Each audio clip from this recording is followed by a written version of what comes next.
رمضان المبارک میں عبادت کی نیت سے روزہ رکھنے والے بھی شام کو بڑے پریشان ہو جاتے، اور مسلسل 3 دن کھانا نہ کھایا جائے اور پانی نہ پیا جائے، اور حال یہ ہے کہ وہی آدمی تلوار لے کے میدان میں نکلے اور اس کی حالت یہ ہو کہ لوگ اس کے آگے دوڑنا شروع کر دیں۔ ہزاروں کی فوجیں تاب نہ لا سکے۔ علی کا گھر بھی وہ گھر ہے کہ جس گھر کا ہر ایک بچہ جسے دیکھو وہی شیر خدا معلوم ہوتا ہے۔ یہ کوئی آسان ہے؟ اس کے پیچھے پوری اس کے پیچھے فلسفہ ہے۔ امام راضی کی تفسیر کبیر دیکھیے گا۔ امام راضی کہتے ہیں کہ سیدہ فاطمہ الزہرا رضی اللہ تعالی عنہ کے دونوں شہزادے حسنین کریمین بیمار ہو گئے تو سیدہ نے منت مانگی کہ بچوں کو شفا ہوگی تو 3 روزے رکھوں گی۔ شفا ہو گئی، روزے بھی رکھ لیے۔ اور جب مولا علی شیر خدا روزہ رکھنے کے لیے بیدار ہوئے، سیدہ فاطمہ الزہرا بیدار ہوئی تو امام حسن اور حسین بھی اٹھ گئے۔ 7-8 سال کی عمر، اماں جی ہم نے بھی رکھنا ہے۔ صبح کھجور اور دودھ سے روزہ رکھ لیا گیا۔ این افطاری کے وقت مولا علی کہتے ہیں فاقے چل رہے تھے، کہیں سے میں جاؤں لایا تھوڑے سے۔ سیدہ فاطمہ الزہرا نے پیس کر روٹیاں پکائیں۔ وہ وقت جو بڑا مشکل ہوتا ہے افطار کا، کہتے ہیں اس وقت جب کھانے کے لیے بالکل ہاتھ آگے بڑھنے لگے اور امید تھی کہ ابھی سیدنا بلال اللہ اکبر کہیں گے تو روزہ کھلے گا، لیکن ابھی چند ہی منٹ رہتے تھے کہ دروازے پر ایک فقیر نے صدا دی۔ کہنے لگا سارے مدینے کے دروازے کھٹکھٹا آیا ہوں، قحط ہے، فاقہ ہے، اے رسول اللہ کے خاندان والو، میں یتیم ہوں، کسی نے بتایا ہے کہ اور کوئی دروازہ کھلے نہ کھلے سیدہ کا دروازہ تیرے لیے ضرور کھلے گا، کیا یتیم کو روٹی ملے گی؟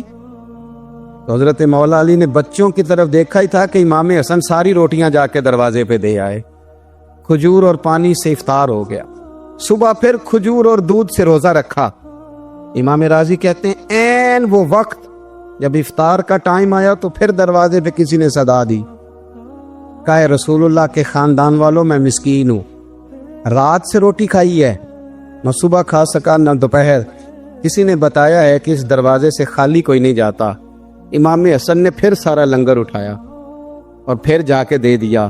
تیسرا دن پھر ہوا۔ مجھے لگتا ہے کہ جب افطار کا ٹائم آیا ہوگا نا تو یہ خود ہی سارے دروازے پہ دیکھتے ہوں گے، یہ کوئی آیا نہیں لینے والا ابھی تک۔ لگتا ہے کہ نظریں دروازے پہ تھیں۔ این افطار کے وقت 3 روٹیاں جب جاؤں کی پک کے آئی، ایک بھکاری نے صدا دی، کہنے لگا میں قیدی ہوں، آج ہی قید سے رہائی ملی ہے، پہلے دن کسی کے دروازے پہ صدا ملی ہے، دی ہے، روٹی ملے گی؟ امام حسن وہ کھانا دے کے واپس لوٹے۔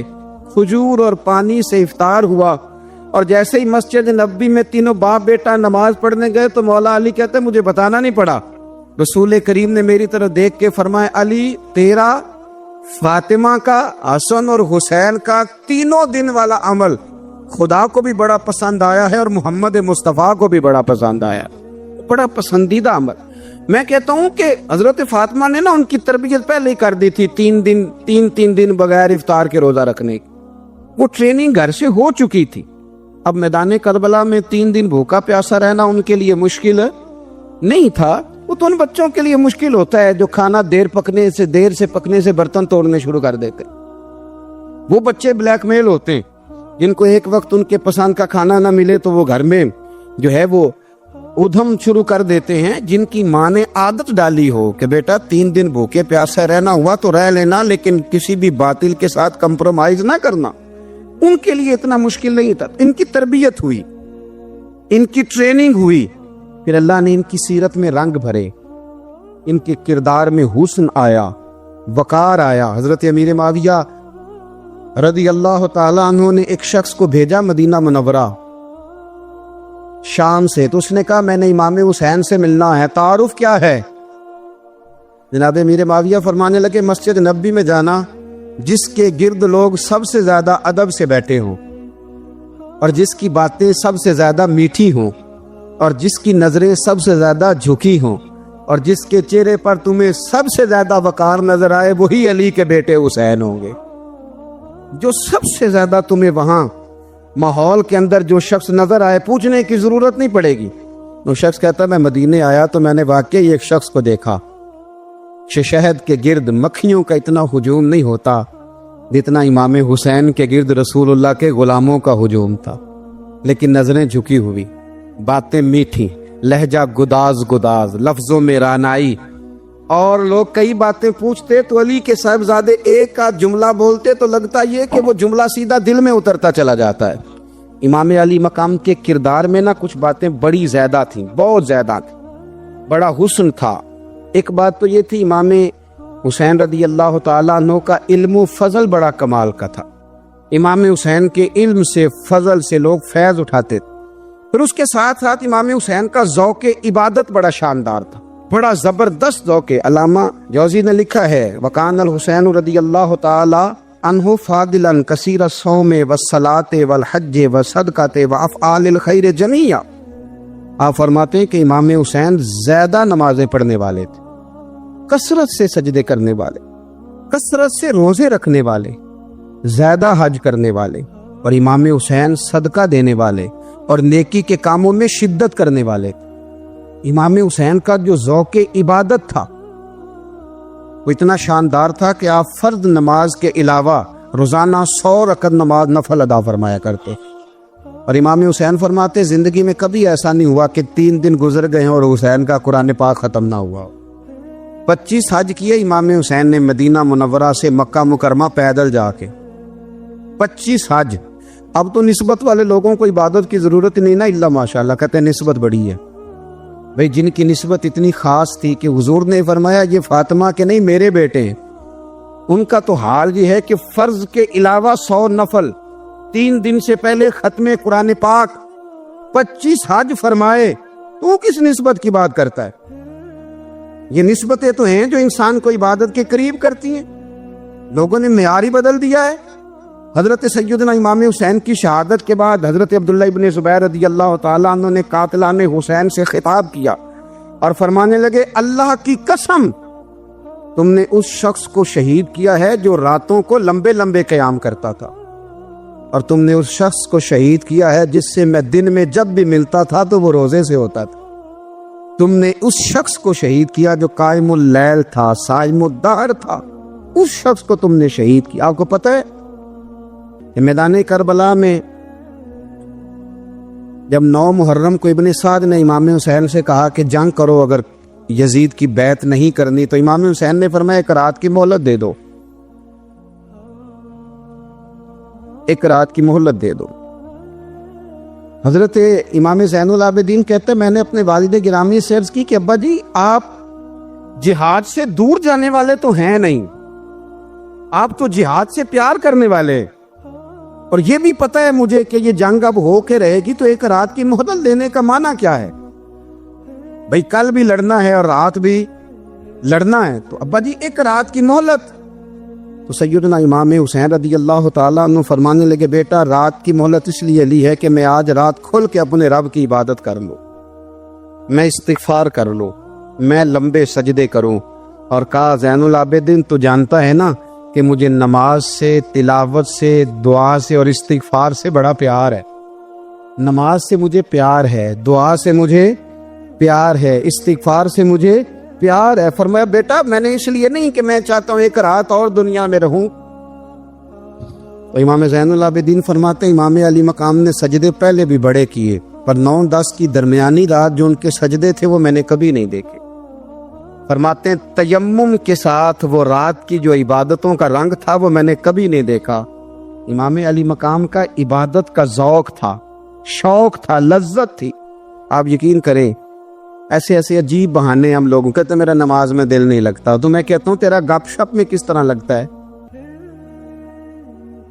تیرا موبائل پہ کیسے لگتا ہے بھائی؟ یہ تو بھائی ذوق کی بات ہے۔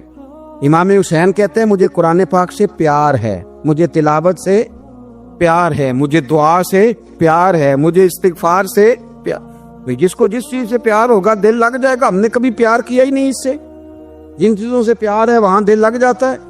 یہ ایک بہانہ ہے، ورنہ کثرت سے عبادت کرنا، ذوق پیدا کرنا، یہ تو اہل اللہ کا طریقہ ہے۔ والذین یبیتون لربہم سجدا وقیاما، رب کے بندوں کی علامت یہ ہے کہ وہ راتیں سجدے اور قیام میں گزار دیتے ہیں۔ تو امام حسین کی سیرت کا کمال ہے کہ ذوق عبادت رکھتے تھے۔ دوسری بات جو امام علی مقام کی سیرت میں بڑی شاندار ہے وہ یہ ہے کہ سخی بڑے تھے۔ ایک قول سنانا ہے آپ کو امام حسین کا، اور خواہش میری یہ ہے کہ میرے حاضرین اور ناظرین اس قول کو رٹا لگا کے یاد کریں، اس قول کو انشاءاللہ۔ یہ قول جو امام حسین کا ہے نا جی، یہ جس دن مجھے ملا تھا نا تو میں نے بھی رٹا لگا کے یاد کیا تھا، اور میرے پاس جتنی ڈائریاں ہیں شاید میں نے سب میں لکھا ہے۔ امام علی مقام رضی اللہ تعالیٰ عنہ فرماتے تھے اللہ کی رضا کے لیے کسی شخص کی ایک حاجت پوری کر دینا 1 مہینہ مسجد میں اعتکاف کرنے سے زیادہ درجہ رکھتا ہے۔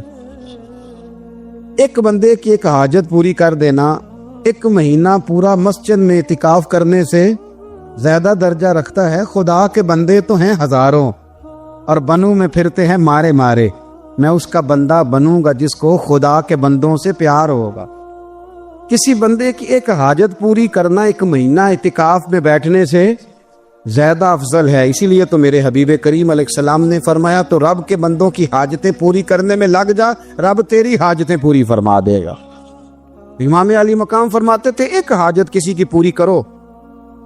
حضرت جناب سیدہ زینب بنت ابی رافع کہتی ہیں کہ سیدہ فاطمہ الزہرا ایک دن اپنے دونوں شہزادوں کو لے کے، جب حضور کی طبیعت مبارک بظاہر علیل تھی جس میں حضور کا وصال ہوا، دونوں شہزادے لے کے سیدہ فاطمہ نبی کریم کی بارگاہ میں گئی، کہنے لگی یا رسول اللہ میرے بچوں کو کچھ دیجئے۔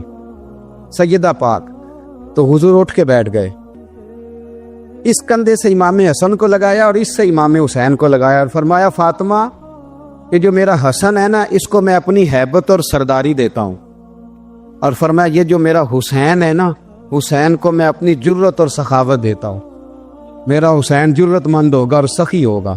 داتا گانج بخش علی حجویری، امام الاولیاء سید الاسفیاء، داتا صاحب کشف المعجوب میں فرماتے ہیں ایک دن نا امام حسین کے پاس ایک شخص آیا بڑی دور سے کچھ مانگنے، کہا حضور کچھ دیجئے۔ وہ شخص کہتا ہے کہ میرا ظرف یہ تھا کہ 4-5 دینار ملیں گے، تو امام حسین فرمانے لگے تھوڑی دیر بیٹھ جا، رزق آ رہا ہے۔ تو امام حسین کو حکومت وقت کی طرف سے نا 5 تھیلیاں ملی جس میں ایک تھیلی میں 500 اشرفیاں تھی، 5 تھیلیاں آئیں، لیکن اس کو آنے میں نا ذرا دیر ہو گئی۔ وہ 5 تھیلیاں جب آئی نا تو امام حسین اس کی طرف 5 تھیلیاں بڑھا کے نا، ذرا دیکھنا میری طرف غور سے، 5 تھیلیاں بڑھا کے نا تو فرمانے لگے میاں جتنا تجھے انتظار کرایا نا اتنی ہم تیری حاجت پوری نہیں کر سکے، تو یہ نہ محسوس کرنا کہ حسین کے دروازے پہ بیٹھا بھی رہا ہوں تو ملا کیا ہے، یہ نہ محسوس کرنا۔ وہ شخص کہتا ہے جب میں نے وہ تھیلیاں کھولی اور پھر میری نظر امام حسین پہ پڑی تو میرے اندر سے آواز آئی اگر حسین ابن علی اتنے سخی ہیں تو محمد عربی کتنے سخی ہو۔ اگر یہ معیار ان کا ہے، ان کا یہ معیار ہے، اور خود بھیک دیں خود ہی کہیں منگتے کا بھلا ہو، خود کہنے لگے جتنا انتظار کرایا ہے اتنی تیری مدد کر سکے۔ یہ سخاوت کا معیار تھا، یہ طریقہ تھا۔ ایک دفعہ سیدنا امام حسین رضی اللہ تعالیٰ عنہ کے گھر کے اندر نا 5000 دینار آئے، مسجد میں تھے، آپ کو 5000 دینار ملے تو امام زین العابدین کہتے ہیں کہ مسجد سے لے کر گھر آنے تک امام حسین نے 5 کے 5000 اللہ کے رستے میں خیرات کر دی۔ فرماتے میں نے کہا ابا جی 5 دینار کی گھر میں ضرورت تھی، مالاں والے سخی نہیں ہوندے تے سخیاں کل مال نہیں ہوندا، ایتھے اوتھے دوویں جہانی سخی کنگال نہیں ہوندا۔ کہا ابا جی 5 دینار کی گھر میں ضرورت تھی، تو کہتے ہیں مجھے فرمانے لگے بیٹا یہ جن کو میں نے دیا ہے نا یہ گھر کے لیے ہی دیا ہے، یہ گھر کے لیے ہی دیا ہے، جن کو دیا ہے تمہارا کیا خیال ہے یہ باہر خرچ ہوا ہے، یہ گھر کے لیے ہی ہے۔ اس لیے کہ جب انسان دوسروں پر شفقت کرتا ہے تو اللہ اس کے گھر پہ رحمت فرماتا ہے۔ امام حسین کی مزاج میں پہلی بات میں نے ذوق عبادت کی عرض کی، دوسری بات عرض کر رہا ہوں کہ صحابہ حضرت اسامہ بن زید بڑے پیارے ہیں میرے نبی کریم کے، بڑے پیارے۔ حضرت اسامہ بن زید کے بارے میں سیدہ عائشہ صدیقہ فرماتی ہیں ان کے ناک سے اگر ریٹھ نکلتی تھی تو اللہ کے رسول اپنے دستے مبارک سے صاف کر دیتے تھے، اور سرکار فرماتے تھے کہ اگر اسامہ لڑکی ہوتا نا، ان کے غلام کے بیٹے تھے حضرت زید بن عامر، اگر یہ لڑکی ہوتا میں اسے زیور پہناتا۔ بڑے پیارے تھے، لیکن جب ان کا آخری وقت آیا نا تو 60,000 دینار کا قرضہ تھا.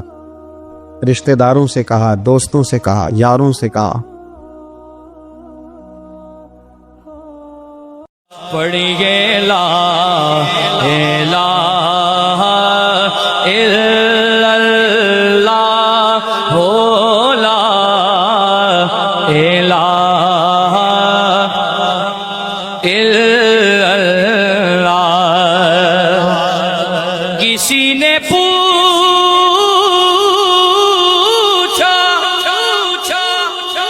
کہ جنت کی کوئی قیمت ہے تو مصطفیٰ نے کہا لا الہ الا اللہ ہو لا الہ الا اللہ حق لا الہ الا